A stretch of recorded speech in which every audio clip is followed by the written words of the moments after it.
Adam Sandler on Netflix. Good one. I can't think of anything from this fucking movie. Women are dumb and stupid. Hey, I'm Yeah. Adam Sandler. That's pretty much what it is. If you've seen this movie, good lord. Good God. Yeah. The reason doing it only to have it in juxtaposition of every strong woman review that we're going to have this whole month. Yeah. And just to show how far you could fall from the tree. Yeah. to appease you shitty ass Proud Boys out there that are like, fuck Thelma and Louise. They're not the true representation of women. Well, then here's your fucking viewpoint, then, asshole. You suck. This movie's bad. I went back and listened to this review, and I was like, we even made a pretty lenient review about it, just based on the fact that we just saw Ridiculous 6 not that long before this. So in juxtaposition, it was we were a like, little better. We even bring up where it's like, this movie's pretty good, but the fact, we're not even saying it's pretty good, but it's like, this movie's way better than Ridiculous 6, but the fact that it is better than Ridiculous 6 points out how awful of a sexist Adam Sandler is. Can't wait for everyone to dive back into this one. No strong female character in this whatsoever. Ugh. Great. It's gross. I don't remember much about this review, so hopefully I don't say anything really dumb.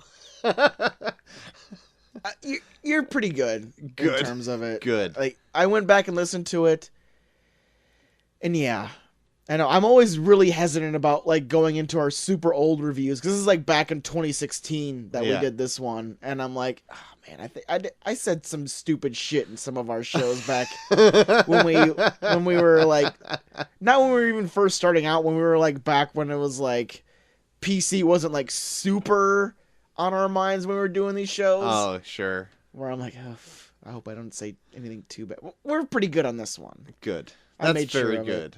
Very good. So, if you are a fan of Adam Sandler movies, shame on you. But if you want to just see... I still like Happy Gilmore and Billy Madison, but even those can have some fucking troublesome moments. But Do-Over... Yeah, have fun. And this is why. So enjoy the review. Yeah, enjoy the review. If you've seen it, Godspeed. If you haven't, delete your account and then just never go back. It's the farthest you can get away from it. Just take our if you've never seen it, just take your word for it. Take our word for it and listen to the review. Yep. We go into pretty heavy detail about it, and it's very accurate about how gross this can be. So enjoy. We'll catch you on Thursday for a better movie, Captain Marvel. For Captain Marvel. Hopefully a better movie. Yeah, one we haven't seen yet but know is better.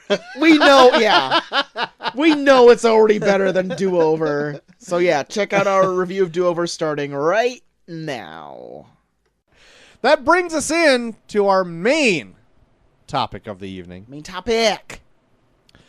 Week of second chances. Two straight weeks of second chances. 2 straight weeks of second chances. We did it all. We started off with Adam Sandler's Ridiculous 6 when that dropped on Netflix. Part of our Frontier Month. That's true. Check out our month of January, Frontier Month. Yeah. All Frontier-themed episodes. Yes. Ridiculous 6. Ridiculous 6. Revenant, which is one of our highest listened episodes. Ooh, Revenant was. Really? Yep. What else was there? We did Bone Hateful Tomahawk. Oh, Hateful Eight and Bone Tomahawk. That's right. So I was not on half those episodes. Yeah, you were. Yeah. Well, you were there for all of them, but not for the review. That's true. That's true. Not there for the review for Revenant and Hateful Eight. That's true. I was having a SE work schedule. Yeah. At the time. And you didn't see them. Also true. So, Adam Sandler's second foray into to his Netflixness. Yeah. Well, we saw Ridiculous 6. Didn't like it. Nope. Landed like a wet turd. Yep. right onto our balls, kind of like how BVS did. Yeah. Not good. No. But you know what? You can't. Second chances. You got to give somebody a second chance. Yep. Saw BVS, and we were like, well, we gave this a second chance. You liked it more. Right. It didn't fix the movie completely. Yeah. But we can't get into that right now. No. That's for a whole nother episode. Yeah. I don't want to be. I cannot take being held at knife gunpoint anymore. Let's just drop it. So, a David Spade, Adam Sandler joint, The Do-Over, dropped on Netflix, I think, like a couple weeks ago. I think it was like a month. Was it a month ago? Was that already? It's been a while. All right. Been a while. Been a while. So, essentially, I'm going to ask you, Joel, Yeah. what was the plot of this movie? The plot. Well, David Spade is kind of a guy that was kind of stuck in, he was kind of like in high school, was a little bit of a loser, and didn't really want to journey out of his comfort zone, and continued to not want to journey out of his comfort zone up until like their 30th, 40th high school. It's a high school reunion. Right. I think it might have been 20th. I think it was 20th. But, they go to the 20th high school reunion, and he's pretty much, like, he's married, like, the prom queen, but she's totally just using him for his money. Yeah. Or what little money he has. And she's even still, like, has her ex and their kids living with them. Yep. And just totally making him her bitch. And he works at the supermarket that he used to, but he's the bank manager of the bank branch in the supermarket, which is an ongoing gag through the whole thing. So his life sucks. His life is super shitty. Runs into an old friend of his who was kind of like the bad boy of their class, and was like, you know what, you're a good guy to me. Let's hang out. Let's go out. Whatever, paint the town red, blah, blah, blah. Couple days go by, they meet up, and bada bing, bada boom, fakes their deaths. Boom. Adam Sandler fakes their deaths, and an interconnecting web of deceit is then woven into, was it planned all along? Is there maybe other circumstances to this? Is there a reason that he picked the people that he picked for the deaths? And a plot thickens. There you go. Quite the mystery. It is a mystery. You get to see the mystery unravel itself before you. Yes. Watching The Do-Over. Watching The Do-Over. Well, since I explained it, Troy, what were your thoughts on The Do-Over, non-spoilers? Non-spoilers. The Do-Over as a whole, yeah, I liked more than Ridiculous Six. Yeah. Adam Sandler still plays like the tough guy role in it. Yeah. I still feel like this movie was a reason for him to go on another vacation. Boy, was it. Especially when they're just like, no, we have to go here. Yeah. Why? We have to. Right. All right. Well. Time to go to Puerto Rico. Yeah. Puerto Rico just to go to a bank and then go back to Florida.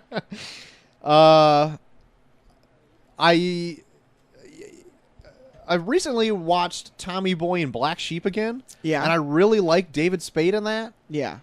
But I didn't really like him so much in this. Like, I don't know. He's not the worst I've seen him in. Yeah. But, I don't know. I just couldn't get into him in this so much. There were some funny moments in it that there's an ongoing gag that they don't beat to death. Yeah. But it's with Nick Swartzen's character. Oh, yeah. I like those, made me laugh, especially when they redid it again. Yeah. That made me chuckle. And then when you find out who he really is. Right. Yeah. That made me laugh. But other than that, a lot of it just fell flat. I saw a lot of stuff coming I mean, there's some twists in the movie near the end that I was like, well, I kind of saw this coming, but not in this specific way. But as soon as they started talking about a certain sickness, I was like, I know where this is going. Like, I could pinpoint this right now. Because in a lot of Adam's, maybe not in Ridiculous Six, but in other Adam Sandler movies, there's a point where it's goofy, sad. Yeah. And it's like, oh my God. And I just could see it coming from right there. I just knew what to expect. Maybe I didn't see fully until closer to the end where there's like a twist or a role reversal. Yeah. And you know what I'm talking about? Oh, yeah. Yep. I didn't see that coming 100% up until it got a lot closer to that part. Mm-hmm. But, I don't know. I would say if you were going to go and check out The Do-Over, you're not going to have a terrible time. But, I don't know. It was just okay. Yeah. And I got more notes to go on. Oh, okay. In more detail once we start spoiling stuff. All right. Well, yeah, my thoughts on it are, I was definitely more intrigued, especially in the beginning of this. I was more intrigued with where the story was going than I was. Like, Ridiculous Six was just, hey, we're in the West. Let's do dumb shit. Right. That was it. At least with this, it felt like they had a plot. Yeah. Right. They had a plot and they were going somewhere with it. And, like, even though Adam Sandler was still kind of playing that same, like, I'm the cool guy character, he still had, like, qualities about him where I wanted to, like, see, like, where that develops. Like, it's pretty obvious that he's not what he's saying he is. Yeah. And that kind of kept me interested throughout at least the beginning, where it's like, okay, well, you're saying you're this, but you're totally doing stuff that someone in that state would not do. Right. And, like, he keeps changing, like, what he says his job is, like, over and over again. So, like, you don't even know if he's, like, even, like, a good person through most of it. Right. And that kind of kept me interested. But the fact that it's a story that I was not so dumb that I, like, went almost mind numb towards it, kind of revealed that Adam Sandler's an asshole. Like, not his character, but the person. Right. Yeah. And I'll get more into that when we're talking about spoilers and stuff, but I'm just going to say this right now. If you're a person of the gay persuasion or a woman, don't watch this. I have those exact same notes on my watch sheet this. right here. In fact, watch this and then boycott Adam Sandler. Yeah. Yeah. One of the... Oh, yeah. I'll let you finish your thought, but... yeah. Adam Sandler is an awful person. Okay, that's it. Okay, then let me piggyback onto that note, because the two notes that I have right front and center is very misogynistic, and the next bullet point is cool gay jokes, bro. Like, they're not funny anymore. Like... Yeah. Like, well, they're not even jokes. It's just, it's like, all right, if you're a gay person in this universe, you're just a sex crazed weirdo. Yeah. And if you're a woman, you're either a slut, a bitch, dumb, or a combination of all three. Yeah. Yeah. That's exactly it. Yeah. Like, I don't know. I've got, like, it's so, almost so offensive now. Anytime I see, like, when they do, like, a gay reveal, I'm like, what does it matter? Yeah. Like, and when they got to the point where it's like, oh yeah, this guy was sleeping with this very unattractive, heavy-set biker guy who's gay. Yeah. And it's like, just making gay people the butt of a joke. Well, I don't mind. Well, like, if you put it in that sense, like, it can set you back, like, whoa, shit, I didn't see that coming, but not, like, beat it to death, like, oh my God, really? Yeah, like, yeah, that's exactly what it was. And when when he was saying goodbye to Dakota, who's the biker, we're going into full spoilers right now. Okay, fine. Well, if you want to watch it, tune out. But yeah, it's whatever. Like, it's not the worst movie ever. Like, it's an hour and a half that I think for Netflix, you're getting your money's worth. There you go. Perfectly said. Like with Ridiculous 6, I wanted my money back for that month's subscription. Mm-hmm. With this, I got along just fine. Yeah, perfectly put. But when he was going and talking to Dakota, the big biker guy, like when they're saying goodbye in that SUV, he started sucking his fingers and stuff. Yeah. And I'm like, what the fuck is this? I know. Get out of here with all this bullshit. Yeah. I think we've hit on some of the notes already, like Adam Sandler, tough guy. Check that one off. Yeah. Like he always... Even with what his character ends up being in the end, there's no reason for him to be a tough guy. No. At all. No.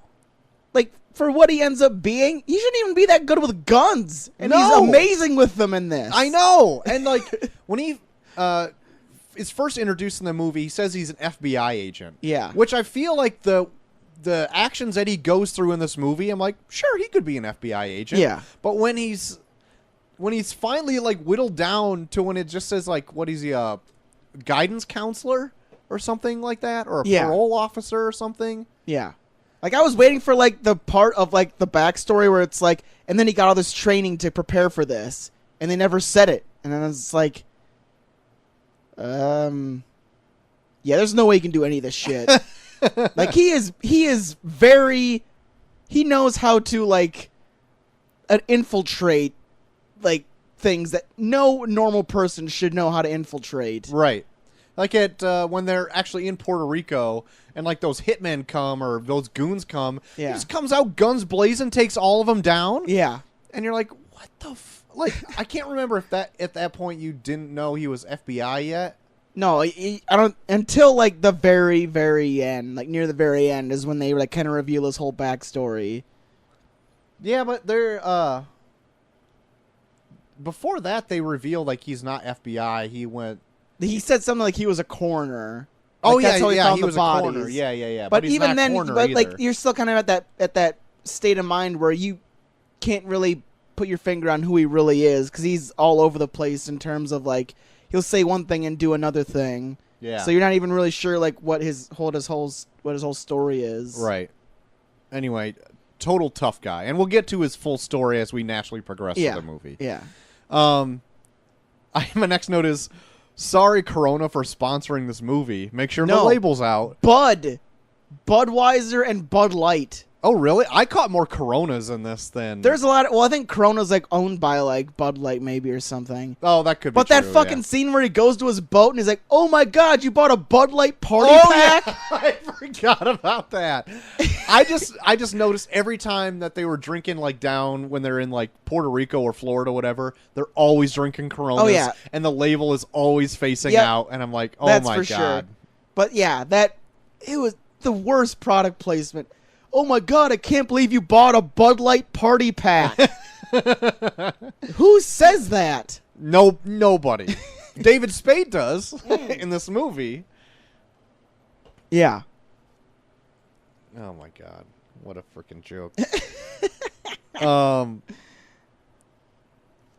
already brought up, is there another movie to give Sandler an excuse for a vacation? Oh, yeah. Misogynistic, gay jokes. Okay, there's the let's not harp on this movie, because there's a few things I did like on it, and then we'll go back to maybe things we didn't like. All right. There's the Nick Swartzen character in this. You see him following Adam Sandler's character pretty much everywhere, and you're like, oh shit, what's the deal with this guy? In fact, I didn't know that was Nick Swartzen when he shows up at Adam Sandler's, like, fake funeral. Well, I saw him, like, in the trailer. I saw the trailer, like, I saw, like, the part that he's in, and yeah, he definitely, like, dresses in a non-Nick Swartzen style in this. And he's got, like, a full beard, and he's got his hair different. He's got big glasses on, too. So I thought it was somebody else. Yeah. Anyway, he is always, like, on Adam Sandler's coattails, and he shows up at, like, his front door. And so then Nick Swartzen's kind of, like, surveilling outside by his garage, and then a car plows through the garage and smashes him. Yeah. And just, like, he flies off the windshield and just rolls in the grass, and then, like, they get away or whatever. Yeah. And then they do that gag again when they go and pick up somebody else. And I was like, oh my God, I hope they do it again. And they do, and I'm like, yes! I liked that gag actually quite a bit. Yeah. And they didn't beat that one over the head. Yeah. Except they kind of do it when he's like meets him on the road. Yeah. And a car, and they're like kind of chasing each other. Yeah. And they just he's flip like, his car. hey, say hello to the side of the road for me. And Adam Sandler like drives his SUV into his car, and this car flies up the side of the road and flips like 100 times. And he just gets the shaft the whole There's movie. a lot of people being hit with cars in this. Oh yeah. Like not just Nick Swartzen. Like I think like the chick Paula Patton gets hit like a couple times in this too. Yeah. A lot of people getting hit with cars.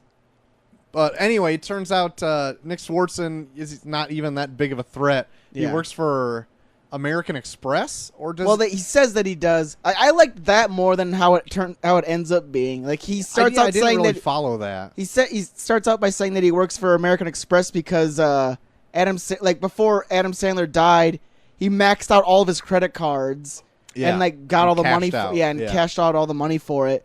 Which, I don't know, it just struck me as hilarious that, like, out of everybody in the entire world, the one person that could find you is the credit card companies to get their money back. Yeah, I actually like that, too. Yeah, I thought that was hilarious. But then at the end, they're just like, oh, I'm actually an FBI agent. Yeah. Like, whatever. And I missed that part, like, because I think I was, like, on Twitter or something near the end. But I thought that was hilarious, where it's like, all these people are after him, but then the one person that actually does get to him is the credit card company because he maxed out his credit cards. Yeah, I really like that, too. It was pretty funny. Yeah. I liked the mom and like Adam Sandler's mom. For some reason, every time she showed up, it like made me laugh. Oh, really? Yeah. I didn't know if I was such a huge fan of hers or not. Like, just like the things she would say. Is crazy, super forgetful mom. Like, I almost said psychopathic. But like, there's like a scene where like Adam Sandler's wife breaks in and she's like. And they see, like, Paula Patton, and she's like, who's this sexy bitch? And then his mom's like, I'm his mother. Yeah. Senile is the word I was looking for. Senile. Like, she's kind of, like, they play her off as she has, like, I guess she has, like, Alzheimer's or something. But, yeah, like, she's all over the place. She's got, like, pictures on the fridge of people that she should know. Yeah. There's, like, I can't remember what the whole thing was. But, like, she just, like, starts telling the story, and she's like, oh, what's the word I'm looking for? Oh, yeah, vagina. Yeah. I don't know. She didn't strike me as funny when I was watching it, but I thought she was just kind of annoying. But whatever. Doesn't matter. Different strokes. Whatever. Friendship ended. David Spade's character in this, like, as you said before, total loser. Yeah. And then he turns into, like, a complete, like, not complete badass, but he, like, knows how to do everything in this movie. They took, like, his job title of a bank manager and then, like, grabbed it like an orange and squeezed it into a glass. Like, what is every single possible thing a bank manager may or may not know? Yeah. And let's give him all of that knowledge. Yeah, apparently he's just a tech wizard or whatever. Yeah, he's like, oh, there's this internet database that all bank managers have access to. Yeah. Especially ones that work in grocery stores. Yeah. I thought that was just a step too far, maybe. Well, and to push the plot along, sure, why not? But I know exactly. I was like, I'm not expecting them to throw in another character who can do this, but when he was like trying to retrieve files from that guy's house or whatever it was, and he's like just hacking into stuff, he's like, yeah, you get a lot of free time when you're a bank manager or whatever. You learn how to do this stuff. It's like, whatever. And then I also have this is kind of reversed, but I wrote it down like as it was happening. Yeah. It's like no way anyone would bang David Spade in this movie. Yeah. No way.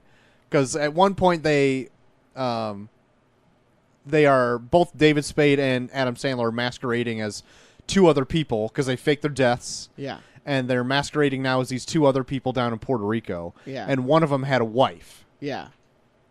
And so she is still in America. And so they go back to America to, after they've had like the scuffle with all these goons, to say like, hey, your husband's dead or whatever. Or I can't what was exactly going on there because I can't exactly remember why they her to meet husband, up with her. They went to her to get more information about like whatever happened. So they go to his wife, which she just seems like she could give a fuck about him dying. Like so like the voice played by Paula Patton in this. She's a dog shit actress. Yeah, well, she wasn't that. Oh, bad. She was bad. She was really bad. I'm sorry, she's really bad. I did not like her in this at all. But anyways, yeah, they do this whole thing where she's fucking like giving them information about what he was working on, and yeah, she fucks David Spade. Yeah. Which is the most awkward. Like, he fucking opens his mouth in a weird way to like kiss her. Yeah. Like it looks like he was like examining his teeth with his tongue while he was like fucking going down to make out with her. Right. Which, I don't know. Like I would immediately like fucking. I was throwing up watching him do that. And like later on in the movie, there's a reason why that happened. Yeah. But like as you're watching it, like you're like, oh, all right, that doesn't make any sense. Even at this point where he's kind of done some heroic-ish type things. And throughout this movie, Paula Patton is wearing shirts that looks like her tits are eating them. Right. They are ready to spill out at any second. Jesus Christ. Yeah.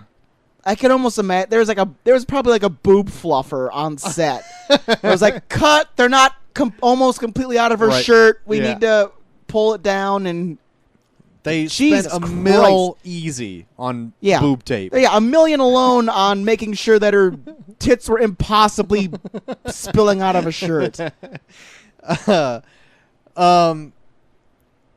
So as this movie continues, the Adam Sandler and David Spade, like the jig is essentially up. Like their cover's blown. They're not these two guys that they're impersonating anymore.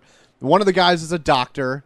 Yeah. And that's who David Spade is impersonating. Yeah. And in that doctor's past life, well, actually in his just one life he had, he was a scientist that was trying to find a way to cure cancer. Yeah. He found a way to like extract like cancer-ridden cells but then keep like the healthy ones. Cells. Yeah.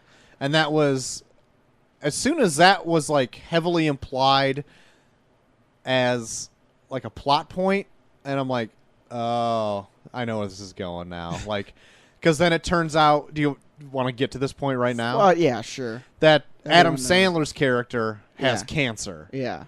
Even to a point where like David Spade is reading an article of like letters in all caps. Like only certain words are in all caps. Yeah. And he's highlighting those words as he reads it even. And it's like terminal, cancer, bad, or whatever. I don't remember what it was. But and I'm like, oh my God. And then the movie kind of turns and all these kind of weird like moments that you're like, I don't really know what this means. This woman's crazy, just spouting off random stuff. When you turn and you find out that like not only does he have cancer, he also has a son that he has and his crazy wife. Yeah. Well, like a woman shows up who's played by what's her name? Catherine Hahn. Mm-hmm. She like shows up regularly, and Adam Sandler always like brushes her off. He's like, "Oh, it's my crazy ex. Like she can't get over me." Blah blah blah.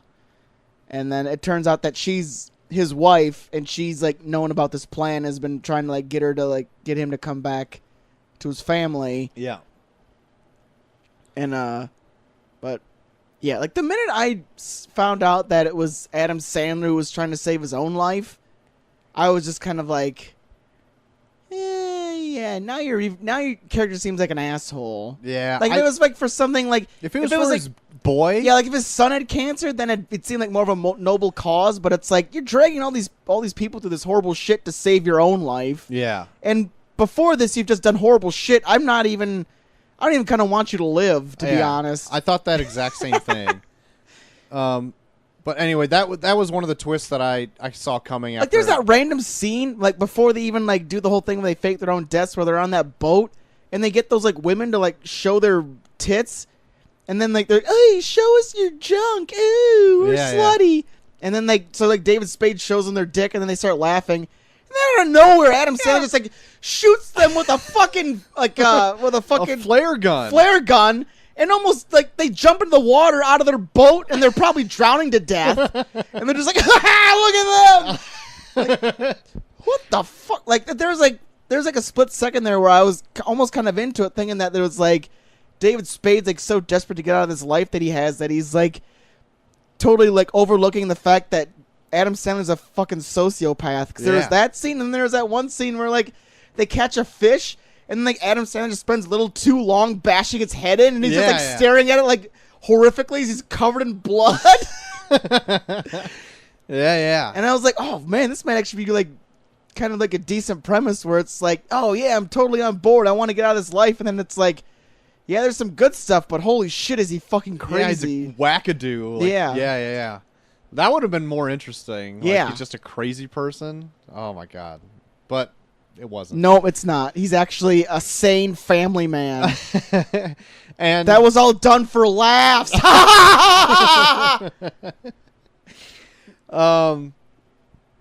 So this movie's going on, like, the wife of the original doctor, if you're still following. What was the actress's name? Paula Patton. Yeah. Who was actually Robin Thicke's wife. Oh, really? Yeah. Oh. His wife, his ex-wife, right, divorced him because he was fucking after blurred lines. Blurred lines. Yeah. Anyway, I know you want it. Well, she didn't want it. She turns out to double cross everybody. Yeah. And I didn't really see it coming because the whole time she plays kind of like a dum-dum, like just in the back seat, like literally. Yeah. Almost the whole time. And she's like, oh my, I'm just here to look nice, kind of. Yeah. I'm going along with the plot. They kind of like use the twist in this where it's like as I said in the beginning, like every woman is either, like in this movie, every woman is either like a bitch, a slut, or dumb, or all or like a combination of all three in some form. And they play it off like you don't see the twist coming because she acts like a dumb slut. Right. Which a lot of women do in this, but it's like, I'm not a dumb slut. I was actually just a bitch all along. Right. Yeah. And it's like, oh, wow, you got me. I just thought you were a dumb slut because they said your husband was dead, and you're like, oh my god, I'm so sad. Let me blow David Spade. Yeah. And the reason she has sex with him is because she knows that he could probably crack into some embedded files in her now deceased husband's like laptop or his tablet or whatever, so she can find the formula to essentially cure cancer. That's putting it simply. Yeah. So she can destroy it because this pharmaceutical company, like I guess like specializes in chemo treatments. Right. Wanted to buy it from him to just get rid of the treatment altogether because they'll make a fuck ton more money giving people cancer or chemotherapy treatments than giving them like a one-time use cure. Yeah. And so she wants to do that. And she turns into like a maniacal evil villain at the drop of a hat, and to the point where a like weird Russian gymnast he like shows up throughout the whole movie. Yeah. Is like going to essentially anal rape with a gear shift. Yeah, which leads you into the hilarious scene where Adam Sandler accuses him of being gay, and then he very adamantly says he's not. Right. Over and over again, to the point where you're like, do you just hate gay people, Adam Sandler? Yeah, that's... It's exactly right. So anyway, he's gonna try to anal rape him to death with like a gear shift for a car or whatever. Whatever, it doesn't matter. Adam Sandler gets out of there. The whole movie ends with Catherine Hahn and Paula Patton. Yeah. In like a full-out woman brawl, which I didn't hate that at all. It was kind of refreshing to see like two women actually violently beat each other up. It was good, except for the fact that they would cut to Adam Sandler and David Spade acting like they're like, check it out, cat fight. And then they cut back to him brutally beating the fuck out of each other. Like, it's not even like a hot cat fight. No. It's two women trying to kill each other. And then he's all like, hey, check it out, man. And your wife's about to die. Your wife is dying. Your wife is being murdered. Hey, take a hit of this doobie, dude. Check it out. Here's some weed. Look at them. They're totally fine. Your wife is being murdered. Your wife just got thrown down a flight of stairs and she's bleeding. Her head got crashed through a railing and is just getting stomped on right now. It's not oh my God, check out these chicks, man. Like, it looked like Adam Sandler was like, well, if my wife dies, I'm just going to fuck David Spade. Oh my God. So anyway, the good guys win, but essentially the cancer curing formula is gone because it was on this tablet that is now thrown in the river and it's unbring-backable. It's gone. Let me go into that dumb shit. Okay, yeah, go ahead. Okay, so I think at one point, I'm pretty sure the only redeemable woman character in this whole movie was Catherine Hahn. Yeah. Like, even though, through the most part, she's just a raving lunatic nympho bitch. Right.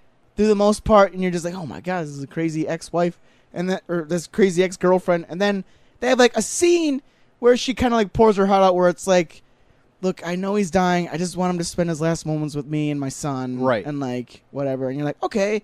This is a woman that actually has feelings. Right. In an Adam Sandler movie. Holy shit. Yeah. Like, she actually seems like a person. Right. And then, then she has that, like, fight with Paula Patton, which was like, okay, yeah, she's fighting for her family. Awesome. Then they have a scene where the cops show up, and then she fucking freaks out, puts her hands up, and then for some reason, when you put your hands up, when you're told freeze, you have some weird ability where you could fucking baseball pitch a fucking tablet from a fucking a tablet into a river, and then even Adam Sandler's like, what the fuck are you doing, you fucking stupid? And then it's like, oh my God, I'm a dum-dum. And like, oh my God, you just legitimately destroyed the only redeeming female character in your whole movie. Right. Because you made her ruin everything. Yeah. But who's there to save the day at the end? Old David Spade's ass. David Spade's actual bottom end. Yeah. Because he backed up all those files, put them on a flash drive, and shoved them in his butt. Oh, let's go back to that. So, so David Spade finds out that Paula Patton's acting pretty shady. Right. Because she said that Adam Sandler, like, killed, like, this dude or whatever. And he's like, oh, he'd never do that.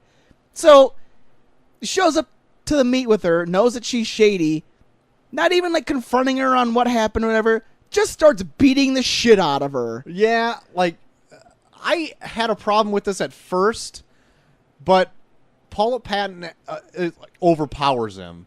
She does, but it's like I still felt uncomfortable watching it. Yeah, me like, too. He didn't even be like, oh, he didn't even like confront her or anything. He just shows up and punches her in the face, and then repeatedly starts beating the shit out of her.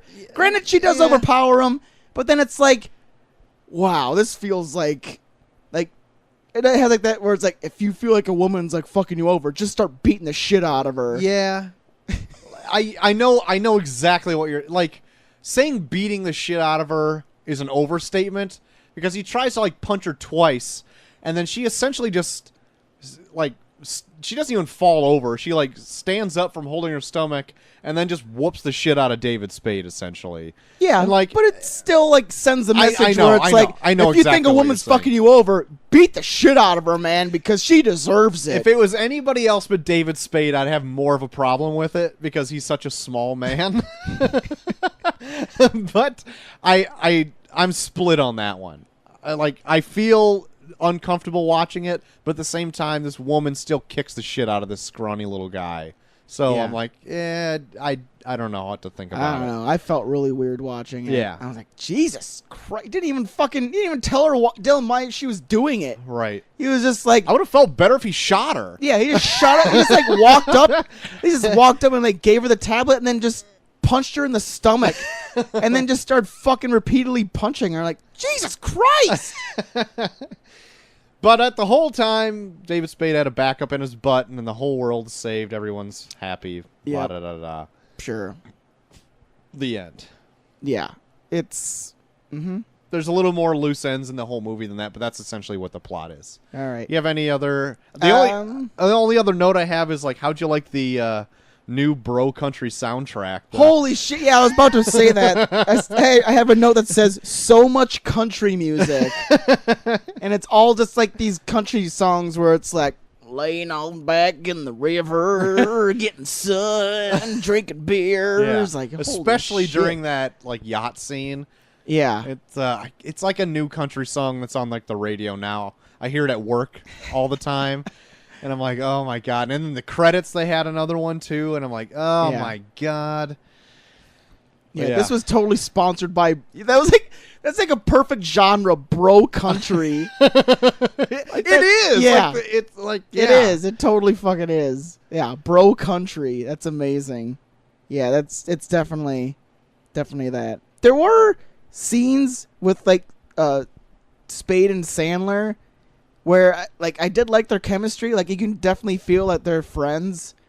Like when they're just like kind of going back and forth, like just like talking about like even like bringing up like shit from like when they went to school. Like that was like I could feel like that was like something that could have happened. Yeah. Like I like their chemistry in that sense. And let me see what else. Oh, I just have a note here that says fucking ball sweat. Oh yeah, Louise Guzman's ball sweat. Yeah, that was pretty gross. But like I did like the lead up to it where it's like, hey man, you ever have a threesome? And they're like, oh yeah. And then it's just like them like Eiffel Towering this chick and like Louise Guzman's like, don't look me in the eyes, man. Oh my god. I will watch Louise Guzman in anything, really. Like I love him. Yeah. Because he just plays himself every time and like that's all I want to see. And yeah, I put what a shitty place to hide something, an app on your phone. Like there wasn't even any like passcode past it. It was just like, nope. Oh, if you press this one app, it shows everything. Yeah. Every possible thing that you're hiding. Right.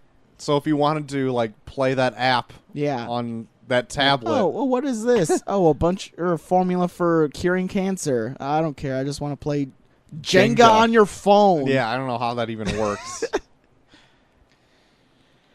Yeah. Well, I don't know. The movie was not great.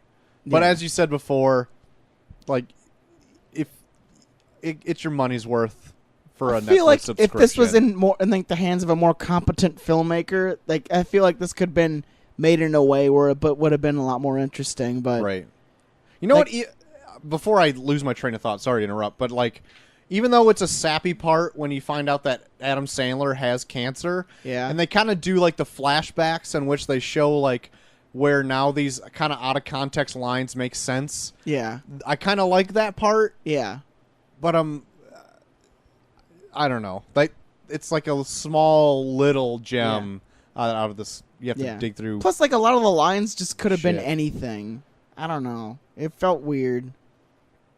I don't know. I mean, yeah, I like the idea that they do like a reveal and stuff, but yeah, I would have liked it a lot more if it wasn't him that had cancer. Because it just kind of feels like he's dragging all these people into this situation just to save his own ass. Yeah, like even brings the whole thing where it's like they have like that whole line where it's like, oh, I don't want to have a son that raised without a father, and it's like, you seem like a pretty awful father. You'd be an awful father. Yeah. Like how you're presenting yourself in like the world. You seem like a terrible person. I think your son would be better off if you were dead. Quite possibly. Especially if he's maxing out all his credit cards and Yeah. Just killing himself, starting over. How is he going to come back from that? He maxed out all his fucking credit cards. And then like the scene at the end where it's like, I guess the best get out of jail free card is a cure to cancer, because that's how they waka waka waka. Yeah, they like fucking excuse every crime they commit through this whole movie with got a flash drive with cancer cure on it. Here you go. Which like leads me to believe that the person that cures cancer is going to be like, all right, guys, I'm going to go on a week-long bender where I do whatever the fuck I want. I'm going to give this to the feds. Get out of jail free card. You just fucking blew up a building. Cure for cancer right here. Yeah. There you go. If this movie was a theatrical release, I would shit on this movie a whole lot more. Oh, yeah. It'd be awful. Not that I want him to like go overboard and just keep cranking these things out. Yeah. Even though I know he's got like, 2 more movies in a Netflix contract? Yeah. Like, this is like the perfect outlet for if Adam Sandler wants to keep making movies. Like, sure. Ideally, please don't support him at all. No. He's an awful person. Right. That we've seen throughout these last 2 little outings with him. Yeah. Like, there's probably a whole bunch of chauvinistic stuff in Ridiculous Six, but it was just so bad altogether that it just kind of got mixed in with the rest of the bullshit in it. Yeah. But in this, because the story's not terrible, God, it really sticks out. And it sticks out a whole lot. Yeah, especially if you dwell on it, too. Like, if you really like think about it, you're like, man, what a D-bag. Could you not just, like, put some kind of strong female character in that at all? Right. Or a female that acts like a human being? Right. Not like, oh my gosh, this good-looking boys. You want to fuck me? Or, I'm a scheming bitch who just wants all your money. Right. Yeah. Yeah. Not so good. Those are the only 2 kinds of people that women can be, I guess. Yeah. Not so good. I can never remember what the test is called, but it's like a test to see if women in like TV or film talk to anybody else but the main male actor, or if they even talk to another woman in the movie. I can never remember what it's called, but I don't think this passes the test. Oh, I bet not. I mean, there is other women to women interaction, but like it's more in like, hey, do you want to fuck that guy with me? Yeah. Any woman in this movie could essentially be replaced with a lamp. Yeah. And the scene would continue as normal if they were talking to the lamp. I think there's only 2 major women in this movie. And it's like Adam Sandler's wife and Paula Patton. And yeah, they're just both fucking like the woman that plays like David Spade's wife in the beginning. Natasha Leggero. Yeah. She's just like a money grubbing whore. Yeah.